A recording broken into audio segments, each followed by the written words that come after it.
So this guy gets home from work one night, and he hears a voice that says, quit your job, sell your house, take your money, and go to Vegas. And he's wondering what this is. He thought, this is crazy, so he just kind of ignores it. The next day, comes home again, and here's, quit your job, sell your house, take your money, and go to Vegas. And day after day, he keeps hearing this, and he's wondering what this voice is. Just in his head, is he hearing things? Or maybe it's the voice of God. So night after night, quit your job, sell your house, take your money, and go to Vegas. Finally, after 2 weeks, he gives in, and he decides to sell his house and quit his job, and take his money and go to Vegas. He gets there, and the voice says, go to Harrah's Casino. So he jumps into a cab, goes to Harrah's Casino. He gets to the casino, and the voice says, go to the roulette table. And he goes to the roulette table, and the voice says, put all your money on number 8. And nervously, he went and changed his money, got all his chips, put them all on number 8, and the ball is going around, just cammering around. And he looks nervously as the ball just slows down, and it stops on number 21. And the voice says, oops.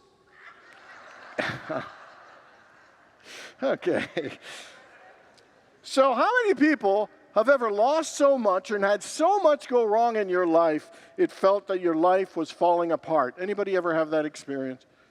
And so how many people have ever had your entire life change suddenly and unexpectedly? Amen. And how many people have ever felt that your life was just like one struggle after another? Anybody ever have that experience? We all in life get rocked sometimes, to the point that we feel devastated, to the point that we feel lost, or that we're hurting and we're in such disbelief. We literally wonder if or how we could ever bounce back. If or how we could ever rise again. Now today, we're in week 5 of our 7-week series on the songs of life, taking famous hits, famous songs that we love so much, so familiar to us, and extracting a spiritual message and some life lessons to help us live more fully, more lovingly, more joyously, more abundantly. Week 1, we did Doctor My Eyes by Jackson Browne. Week 2, we did Daydream by Lovin' Spoonful. Week 3, Home by Michael Bublé. Last week, we looked at Anticipation by Carly Simon. And today, we are going to look at Like a Rolling Stone by Bob Dylan.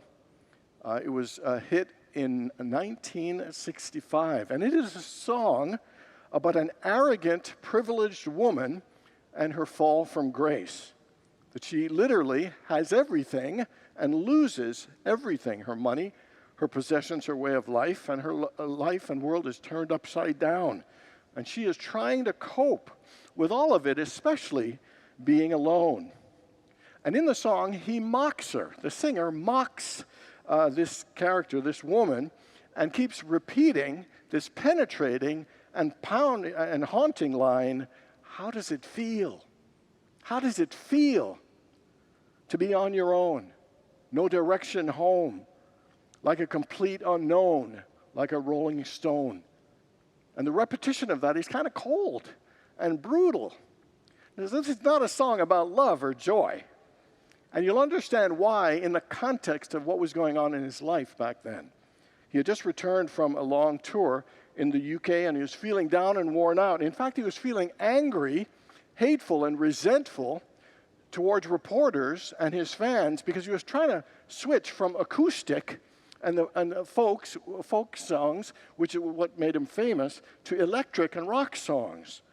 And he was also angry and upset at himself, and really at the point where he thought, I'm going to quit music.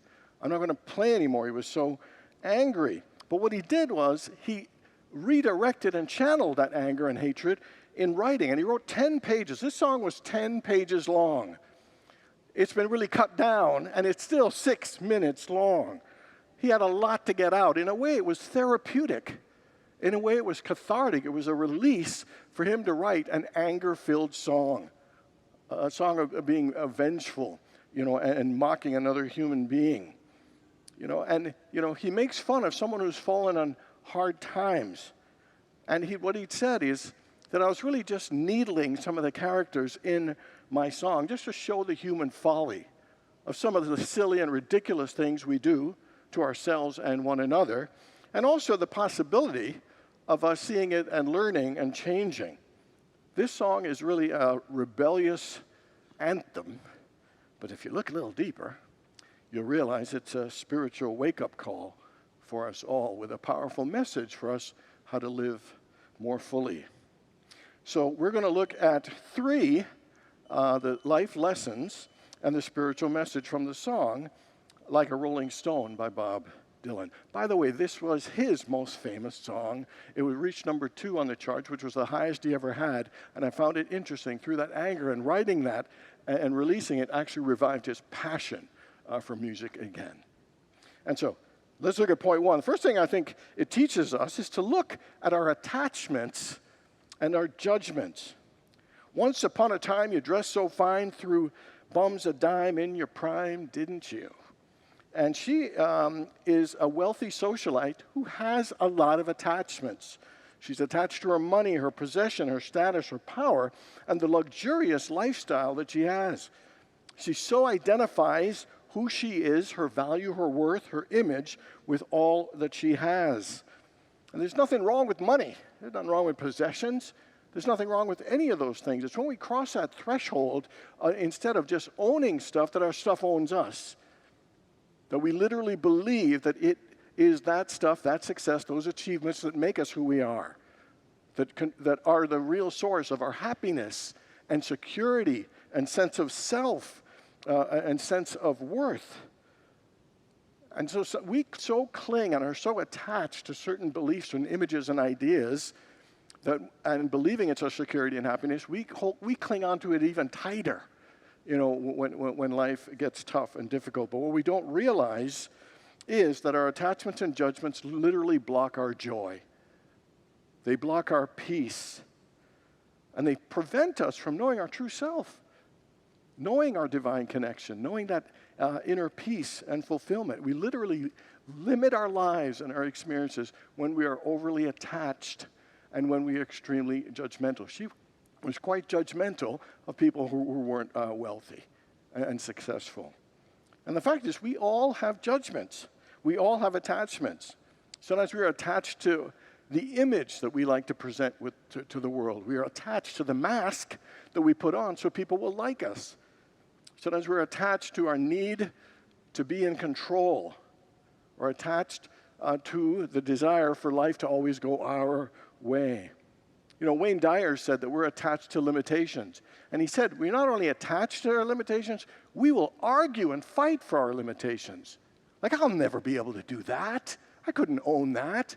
We sometimes passionately are so attached to the things we can't do, to the things we'll never have, to the things that'll never work. We judge ourselves and we judge others. And it is amazing how we limit ourselves not realizing it. So my question for you is, what are your attachments? What are your judgments? What are some of the beliefs that you're holding on to that are literally limiting your ability to live more fully? Where in your life are you stuck? And what is the belief that is keeping you stuck? And what is holding you back that you're holding on to? In the book of Matthew chapter 6, verse 21, it says, "For where your treasure is, there will be your heart also." And so a question for all of us is, where is your treasure? Where is your heart? What are the things that you are so attached to, that you so believe without it you could not be at peace, or you could not be happy? In Philippians it says, "But wherever were gains to me, I now consider loss for the sake of Christ." And what it's saying is, when we have all these things that we think are gains, our successes, our achievements, our money, we think it's a gain, but in fact it's a loss spiritually, because it keeps us distant from God. We're further away from feeling a sense of peace or joy or fulfillment, or at least true peace, true joy, and deeper fulfillment. So my question for all of us is, what are you attached to? What are you attached to the point that you think you could not be happy without it? And suppose you lost that something you think you couldn't be happy without. Do you think you could find peace? Did you think you could find happiness? Do you think there could still be meaning for your life and deeper levels of joy? This song, I think, invites us to go deeper, to really look at our attachments. What are the things that we're holding on to and the beliefs that are so limited? They're literally blocking our ability to live as fully as we can live and be who we truly came here to be. Buddha said, the only thing we lose are the things we try to cling to. And it's those things we're trying to cling to. There's nothing wrong with any of them, but we can't let them be the source of what we think the source of our happiness is. I think this talk really triggers and invites all of us to look a little deeper into ourselves, to look at where do we have strong attachments and judgments that are stopping us and blocking us from living as fully as we can. The second thing I think it teaches us is to admit our struggle and to feel our pain. How does it feel? How does it feel? I love how he used that line so many times. How does it feel? Because the truth is, in our culture and society, we're not very good at sharing or allowing ourselves to feel our feelings. Because feelings are a bit uncomfortable. And so uncomfortable are they, or so uncomfortably we believe they are, we will do anything to avoid them. We would rather lie and pretend that all is well rather than be honest and vulnerable and admit that we're hurting, or admit that we're struggling, or admit that we're lost or feeling hopeless. I think that men have a harder time sharing their feelings, but I think all human beings have a hard time sharing their feelings. How many people know what emotional intelligence is? EQ. We could be successful in all our business and all the ways of the world, but sometimes, what EQ is how well do you handle your emotions? How well are you in touch with your emotions? How well do you manage all the emotions that we feel and experience through the course of our day and our lives? And also, how well do we manage and handle the emotions of others? Anybody ever been with someone, they started crying, and the first thing you say is, don't cry, don't cry, don't cry.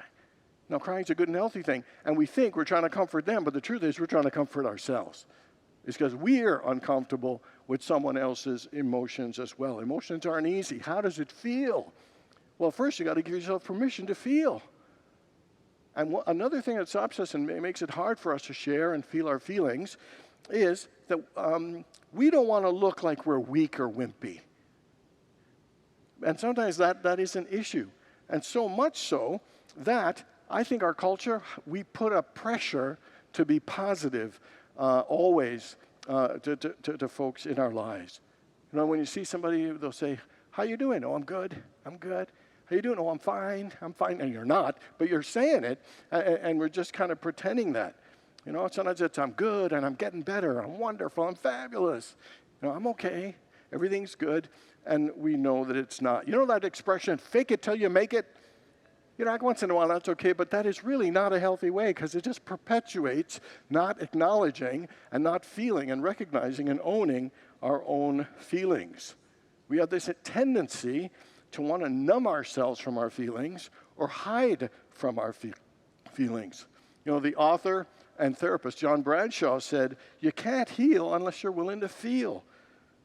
And suppressing our emotions are like trying to dam a river. Eventually, that water's getting through, and there's going to be a flood.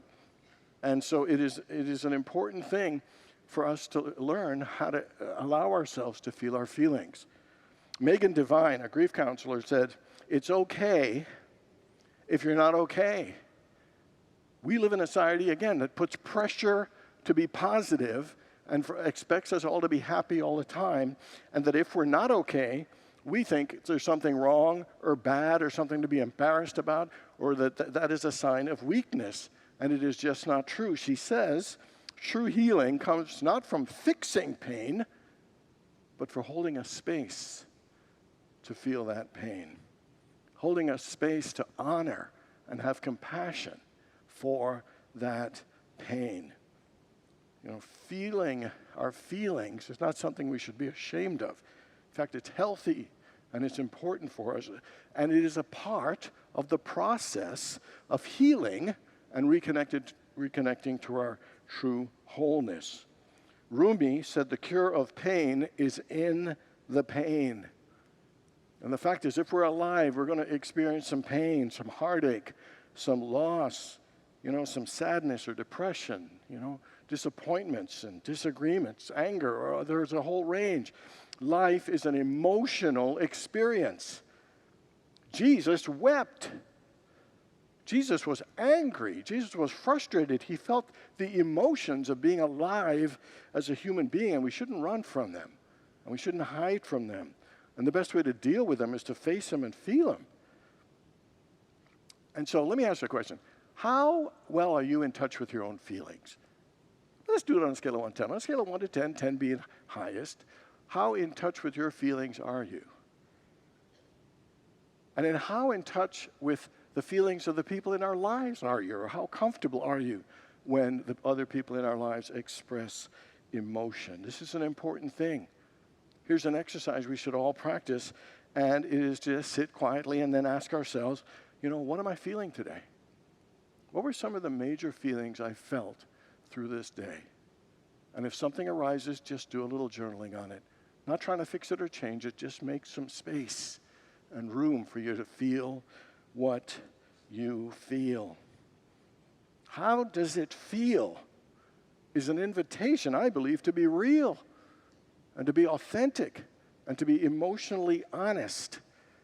And it's okay to not be okay. I think the second point of this song is trying to show us to be willing to admit that we're suffering, that we're struggling, and to allow ourselves to feel our feelings. It's one of the healthiest and most important things we can do to improve our relationship with ourselves and our relationship with others. And the final one is to choose to gain and to not to lose from the situation. To me, when anything traumatic or difficult happens in our lives, there are three outcomes. It either brings you down, it either leaves you unchanged, or you could utilize it to help lift you higher. And so we get to choose to gain and not lose in whatever situation that we are going through. Pain is not something to avoid, it's something to listen to. It is something to pay attention to. Because when we get humbled by life, life is trying to get our attention. And we need to give ourselves and life, and especially the pain, attention. We need to get to that place where we realize and admit that I am powerless to solve my problems. I need help to turn to a higher power, to surrender our own struggle, our own resentment, and our own way of doing things, to let go, to allow a higher intelligence and power to come through. We have to get to the place where we're teachable and we're willing and we're no longer resistant, that we want the best. We want the highest and best. And sometimes we need to be stripped away of all the things we believe and have before we get to that place of surrender and that openness and willingness to be changed and transformed. I love his line when he says, when you have nothing, you got nothing to lose. So when you're no more blocks, no more walls, when we are literally stripped of all of them, it's then our heart is open. It is then that we are willing. Somebody said sometimes losing everything is a start of gaining what truly, truly matters. And what truly matters is our spiritual awareness, the awareness and a connection to our spiritual nature. That is the thing that matters. To gain, we need to also have hope. A hope that everything's going to be all right. The hope that it's all going to work out for the best. The hope that things can get better. That's what today's affirmation is about. All things are working together for my highest good. It is a statement of hope and trust that this process, it may not feel great right now, but it will unfold and work out for the best. Jean de la Bruyere said, out of difficulties grow miracles. Amazing things happen, but we must choose to gain and not lose from our experiences. We must choose to allow it to help us, not hurt us, and to not define us, but refine us. The book of Romans chapter 5, verses 3 and 4 says, rejoice in our sufferings, knowing that suffering produces endurance, and endurance produces character, and character produces hope. And Oprah Winfrey, as everybody knows, was abused and abandoned in her youth, and she decided she wanted to gain from it. Her tagline is, turn your wounds into wisdom, that she literally transformed that experience. She decided to gain from it instead of lose from it. Eckhart Tolle, had a life kind of altering experience where it felt his life was falling apart. And he decided to gain by using his breakdown for a breakthrough. So, buddy, I want you to think of your biggest recent struggle and ask this question: what might this be trying to teach me? What is the message that my soul is sending to me through this? And how can I gain and extract the best from this experience? I think it's important for us to not waste our suffering, because it is there for a reason, to help us grow, to help us awaken, and to help us turn our breakdowns into breakthroughs. I choose to gain from this experience. Together, I choose to gain from this experience. Take a deep breath with that. All things are working together for my highest good. Together, all things are working together for my highest good. Take a deep breath. I am stronger, wiser, and more grateful because of this. Together, I am stronger, wiser, and more grateful because of this. I choose to gain from this experience. One more time. I choose to gain from this experience. Jesus walks into a bar with his disciples, and he orders 13 glasses of water from the bartender and turns to the disciples and winks. What do you call a row of rabbits hopping backwards? A receding hairline. Did you know that 90% of bald men still own a comb? They just can't part with it. Okay, so when I think of how poorly those jokes just went, what comes to mind is, I choose to gain from this experience. Oh, whew. And we all need to pray for my jokes. So in the song, he is mocking this woman, but spiritually, if you go to that spiritual place, I think what he is doing is not mocking, but he is prodding.